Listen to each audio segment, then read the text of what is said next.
வணக்கம். ஸ்ரீ கோமாதா சோதிட ஆய்வு மையம்.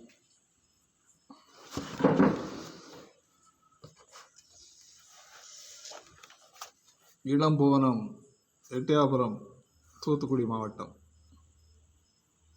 அன்பர்களே, நாம் லக்கணங்களை பற்றி நாம் வருஷப்படுத்தி கொண்டிருக்கின்றோம்.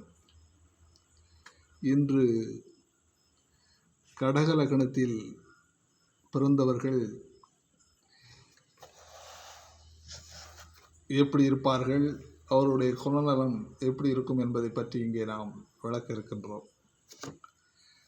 கடக லக்கணத்தில் பிறந்தவருக்கு உடல் பகுதி தடித்தும், கால் பகுதி மெலிந்தும், மார்பு அகன்றும் இருக்கும்.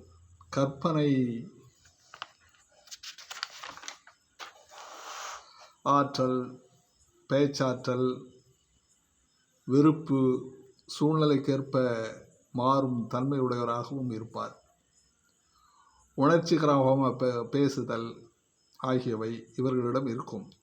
மனோவியாதிகள், சீரண வியாதிகள், இருதய நோய், ஆஸ்மா போன்ற வியாதி வரக்கூடிய வாய்ப்புகளும் இருக்கும். சிவப்பு நுரையுடையவராக இருப்பார். சாமர்த்திய குணம் படைத்தவராகவும் இருப்பார். உறுதியாகவும் இருப்பார். நவதானிய பலிதம் உள்ளவராகவும் இருப்பார். குருபக்தி உடையவராகவும் இருப்பார். தந்தையிடம் பணிவில்லாத ஒரு தன்மை அவரிடம் இருக்கும்.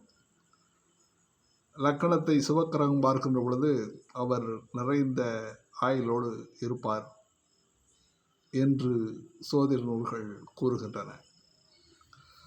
வாழ்க வளமுடன்.